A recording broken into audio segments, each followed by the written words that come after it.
Hi, I'm Bob Tabor with LearnVisualStudio.net. Now that we can navigate to the new recordaudio.xaml page, it's time to focus on layout.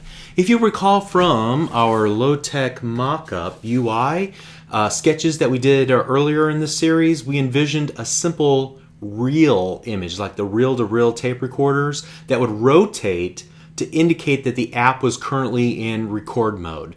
So there would be a button to start the recording process, and a button to play back the sound, and then finally there would be an app bar button that would allow the user to save the file and give it a name.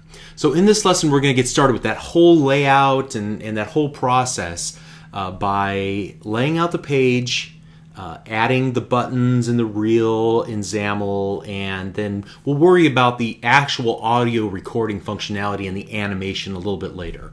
So the game plan in this short lesson is pretty straightforward. First of all, we're going to make some branding changes. As you can see right now, our new recordaudio.xaml page just has the boilerplate my application and page name. So we'll at least use localized resources to change the name of the app, and then the page name, I'll probably just hard code that. I'm getting a little bit lazy here, sorry.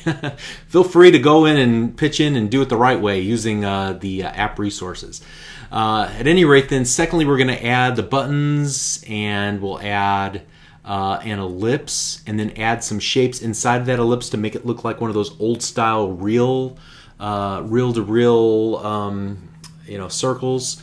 And then finally we're going to add an app bar like we learned how to do in a previous lesson. All right, so we're just going to, nothing really new here per se, we're just going to exercise some of the things we've learned previously and get set up for some of the functionality that comes next. Okay, so let's get started. I'm going to stop the execution of this app. We're going to begin by modifying that branding text at the very top in this stack panel.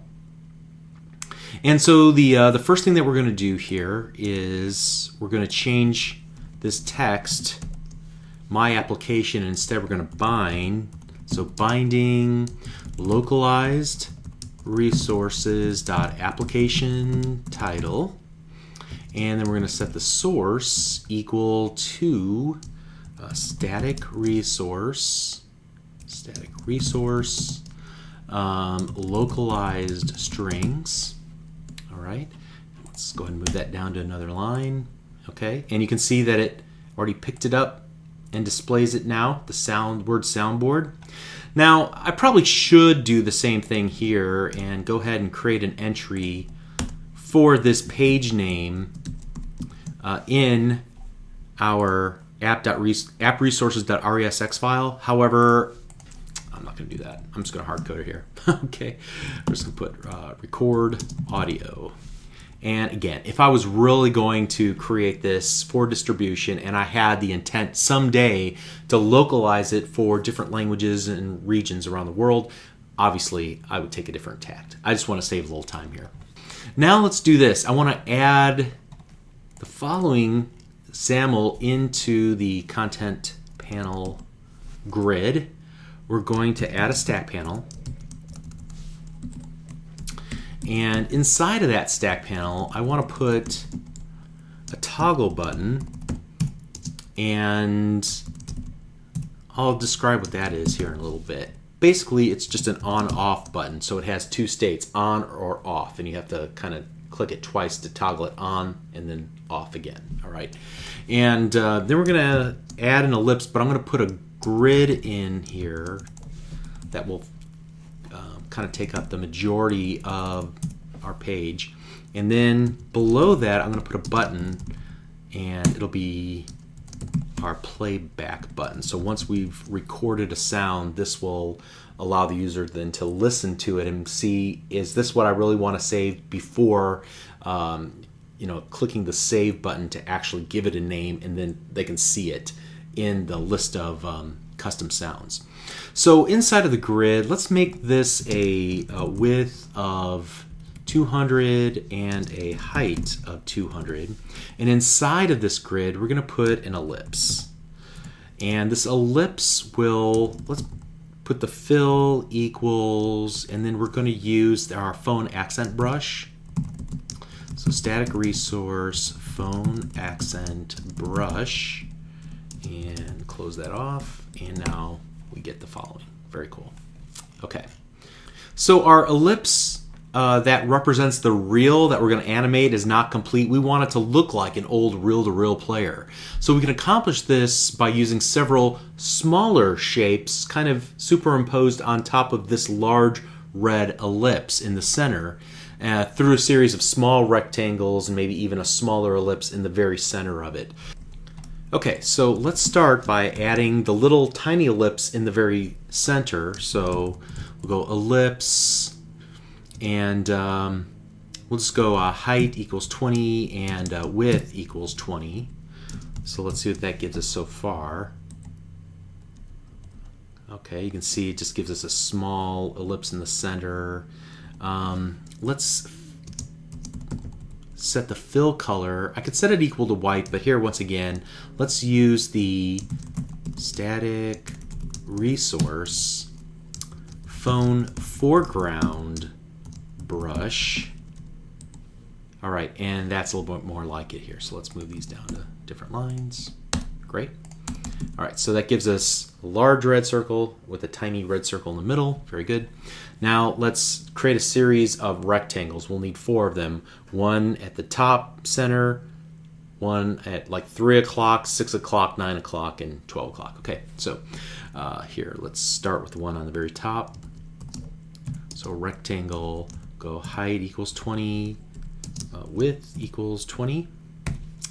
And then we'll set the vertical alignment to the top.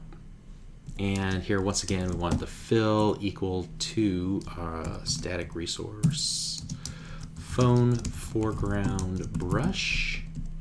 Close that off.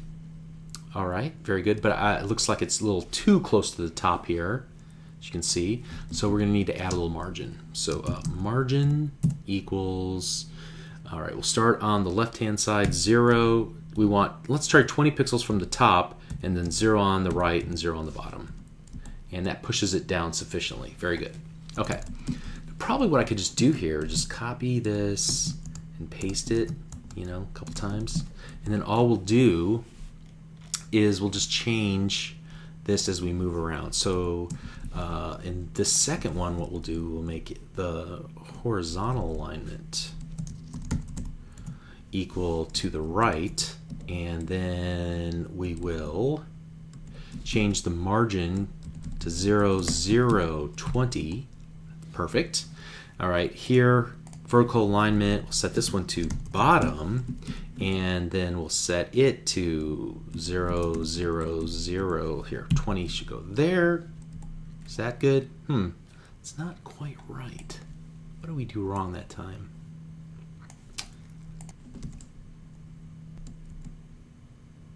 Oh. Nope. 20. There we go. All right, and then we'll go horizontal alignment equal to the left, and then we'll set its margin to 20. That should work like so. Perfect. That's exactly what we wanted. Great. All right, so hopefully most of this code is self-explanatory. Let me take a minute to just move everything down onto its own line. I think it improves readability, especially when you have limited horizontal real estate in your viewing area, like we do in this recording.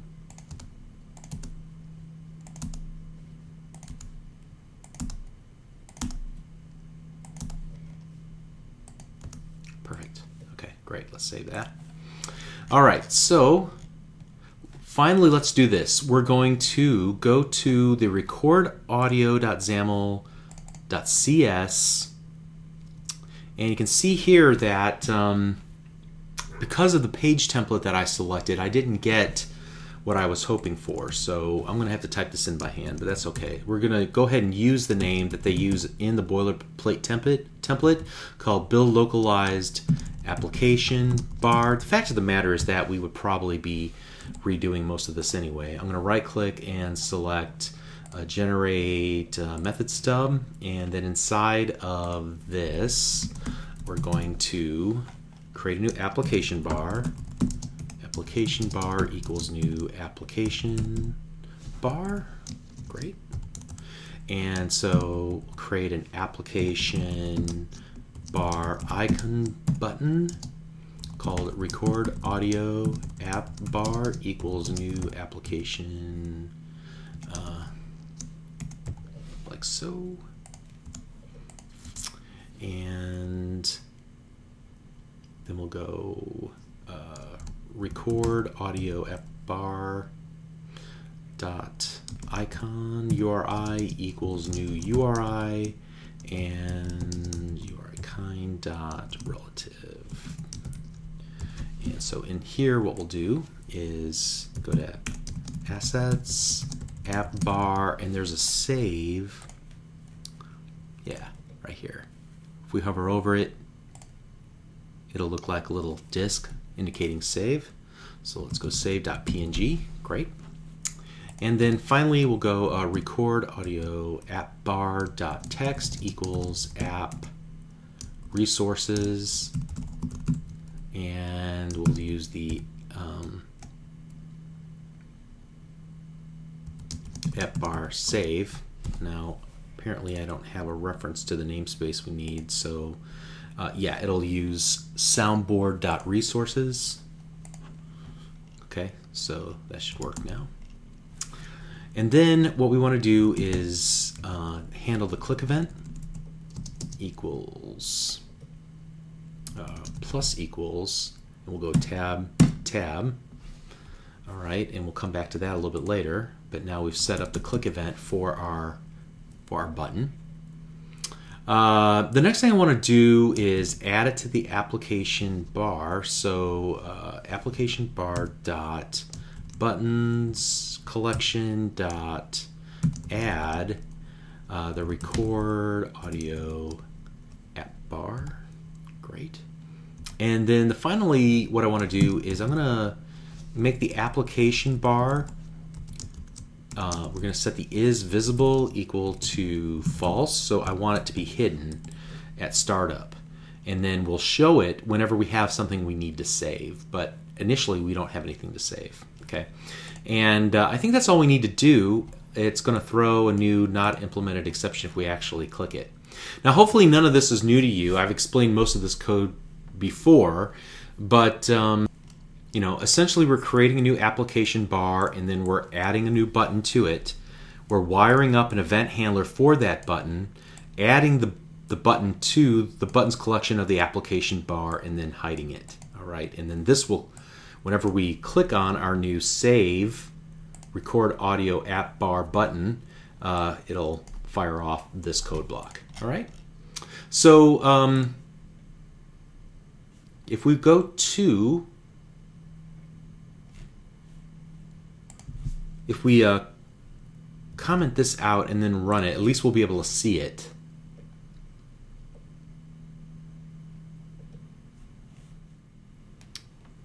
And we'll go ahead and click the record button, and we have an exception of type System Windows Markup XAML parse exception. All right, so this is a good time to talk about what to do when things go incorrectly with your app. Now, I just happen to know, because, well, I have the benefit of editing this video after the fact and edited out the 5 minutes that I stared at this, that I added an extra comma at the end of the margins. Now, for whatever reason, it showed up correctly in the XAML editor, but when we try to actually execute this and it tried to parse through the XAML in order to render it in the phone, it didn't like this extra comma. But then the dangers of copy and paste reared their ugly head, and I made that mistake in several versions of this. Now, I think I caught it in some of the later ones, but at any rate, I've now fixed that problem everywhere I copied and pasted that rectangle code. And let's see if we get it to run this time. Okay, now let's go ahead and click. And we see the little save button pop up. Of course, if we click that, it'll throw an exception. That's fine. All right, so let's go ahead and stop right there. And so to recap, there were no big takeaways per se in this lesson. We're just practicing the techniques that we've learned before to implement the special layout for this particular page.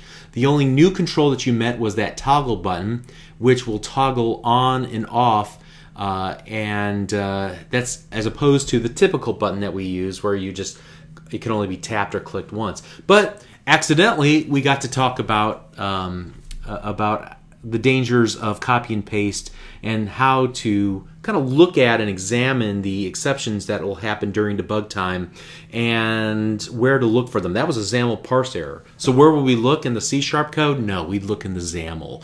Something was wrong, and so you can start just staring at your code and saying, what looks wrong about this? I mean, it's showing up correctly here. Oh, I see. It's an extra comma at the end. Duh. Okay, those things happen. All right, so at any rate, we'll continue on in the next lesson. We'll see you there. Thank you.